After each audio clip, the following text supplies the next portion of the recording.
그런데 사람들은 우리가 어떻게 주의 이름을 멸시하였나이까? 라고 도리어 반문을 합니다. 이 반문에 대해서 하나님께서 말씀하십니다. 우리는 이 말에 귀를 기울여야 됩니다. 왜냐하면 오늘날을 살아가는 우리들도 하나님을 믿고 섬기노라고 하면서도 정작 하나님 보시기에는 하나님을 무시하는 그러한 삶을 살아가고 있기 때문에 그렇습니다. 우리는 열심히 하나님을 섬겼다라고 하는데 받으시는 하나님께서 무시를 당하신다면 문제가 있는 게 아니겠습니까? 이청준이라고 하는 작가가 쓴 당신들의 천국이라고 하는 그러한 책이 있습니다. 그 내용을 보시면은 제목이 암시하는 것처럼 천국은 천국인데 나와는 상관이 없는 당신들의 천국이라는 것입니다. 소록돌을 배경으로 이렇게 병원을 건축하는 과정에서 전개되는 그러한 이야기들입니다. 그런데 나중에 시간이 되시면은 한번 보시기를 바랍니다. 우리는 하나님과 상관이 없는 열심, 하나님을 존경한다라고 하지만 그 마음 가운데 하나님을 기쁘시게 하지 못하는 것은 하나님을 도리어 멸시하는 것입니다. 우리의 마음 가운데 하나님을 두려워하는 마음이 없기 때문에 그러한 행동을 하게 됩니다.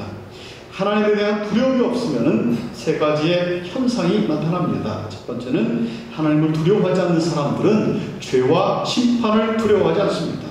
하나님을 두려워한다라고 하는 말은 하나님의 심판을 두려워한다라고 하는 것입니다. 예수님께서 십자가를 지고 골고다의 언덕에서 우리 온 인류를 위해서 십자가를 치신 것처럼 우리는 우리의 십자가를 지고 이제 하나님 앞에 서야 될 것입니다. 그런데 마지막 하나님 앞에 서야 될 그 심판을 두려워하지 않는다라고 하는 것입니다. 하나님을 두려워한다라고 하는 말은 하나님의 심판을 두려워하는 것입니다. 하나님을 두려워하지 않기 때문에 죄를 지으면서도 마음 가운데 가책을 느끼지를 못하는 것입니다. 말라기 시대의 사람들은 더러운 떡을 제단에 드렸습니다. 8절의 말씀 가운데 보면은 눈먼 희생의 제사를 드린다라고 이렇게 말하고 있습니다. 그들은 또한 병든 것으로 하나님을 예배했습니다.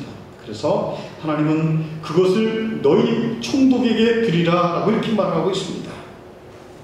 이것은 거룩한 예배를 말씀하고 있습니다. 우리가 하나님께 예배를 드릴 때는 신령과 진정으로 거룩한 마음으로 하나님께 예배를 드려야 되는데 그 말라기 시대의 사람들은 자신들의 그 재물 가운데서 병든 소를 드리고 절름발이 소를 드리고 눈먼 소를 드리고 내가 쓰기에 좋은 것은 내가 살 거라고 내가 버려도 괜찮은 것은 그걸로 하나님을 제사하는 제물로 드렸다라고 하는 것입니다. 예배는 거룩한 예식입니다. 교회의 거룩한 예식에는 성찬도 있고 세례도 있고 예배도 있습니다. 고린도전서 11장 27절의 말씀 가운데 보니까 그러므로 누구든지 주의 떡이나 잔을 합당치 않게 먹고 마시는 자는 주의 몸과 피를 범하는 죄가 있느니라 라고 이렇게 말하고 있습니다. 교회사를 더듬어 보면은 어떠한 사람들은 기독교를 의도적으로 희롱하기 위해서 개에게 성찬식을 베푸는 그러한 일이 있었습니다.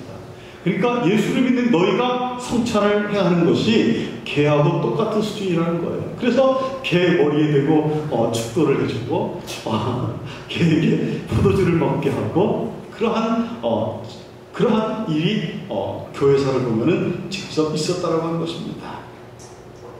그런데 놀라운 것은 그러한 일을 행하다가 그 자리에서 저주를 받아서 하나님께 저주를 받아서 죽음을 당한 사람들도 있었다는 것입니다. 하나님을 두려워하지 않는 사람은 하나님을 위해서 아무것도 하지를 못합니다. 심리학자들의 말에 의하면 두려움이라고 하는 것은 행동 유발의 첫째 원인이 된다고 합니다. 희망이나 믿음이나 사랑과 두려움 중에서 사람의 행동을 가장 빨리 움직이게 만드는 것, 유발시키는 것이 곧 공포, 두려움이라고 하는 것입니다. 사람이 하나님을 두려워하면 그 마음 가운데 가만히 있지를 못합니다. 우리의 영이 건강하고 우리의 영이 하나님을 바라보고 있다라고 할 것 같으면 우리가 죄 가운데 빠져 있을 때 우리는 가만히 있지를 못합니다. 이 죄를 감추려 하든지 이 죄를 토해내서 하나님 앞에 회개를 하려 하든지 둘 중에 하나입니다. 하나님께서는 우리를 부르시고 거룩한 사명을 주셨습니다.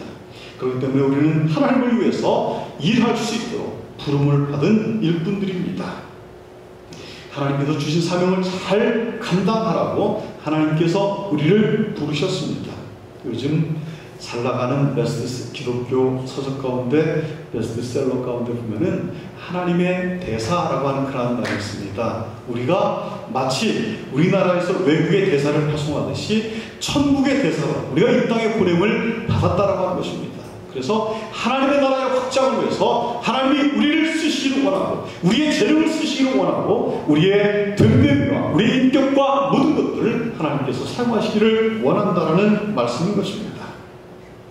여러분은 당신을 향한 하나님의 이 크고 놀라운 계획을 알고 계십니까? 우리가 그냥 이 땅에 아무런 이유 없이 보냄을 받았다가 남들이 죽으니까 나도 때가 되면 죽겠지 이런 마음으로 세상을 살고 있지는 않습니까? 여러분, 한 생명도 하나님께서 계획이 없이 이 땅에 보낸 분이 없습니다.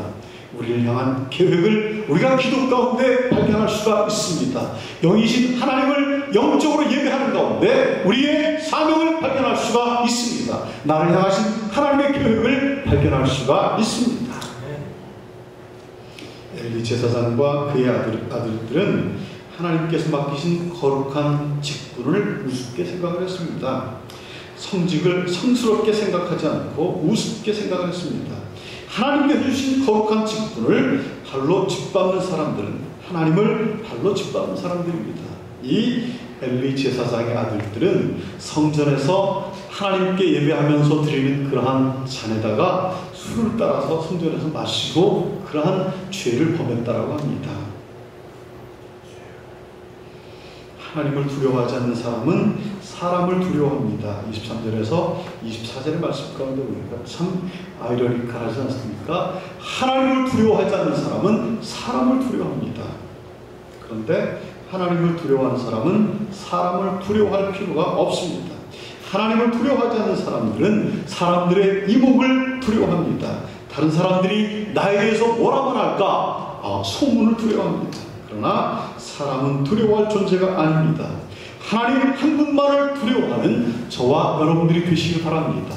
전능하신 하나님의 손에 이끌림을 받을 때 우리는 나를 이기고 세상을 이길 수 있는 담대한 믿음을 하나님께서 주시기 때문에 그렇습니다. 예수님은 이렇게 말씀하셨습니다. 마태복음 10장 28절의 말씀 가운데 보니까 몸은 죽여도 영혼은 능히 죽이지 못하는 자들을 두려워하지 말고 몸과 영혼을 능히 지옥에 멸하시는 그분을 두려워하라 라고 이렇게 말하고 있습니다. 여러분, 그분이 누구십니까? 우리의 몸과 우리의 영혼을 멸할 수 있는 분은 하나님 한 분밖에 안 계십니다.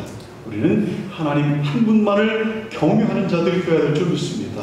경외라고 하는 단어는 두려움과 공경이라고 하는 말이 합성한 경외입니다. 그러니까 하나님을 무서운 분으로 생각하는 것이 아니라 조심스럽고 경건하고 거룩한 마음으로 하나님 앞에 나를 세우는 것입니다. 이것이 곧 경외하는 것입니다.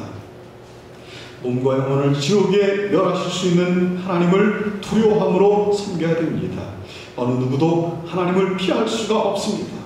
지금 두렵고 떨림으로 섬기든지 아니면 나중에 심판대 앞에서 하나님을 만나는 그러한 경험을 하게 될 것입니다.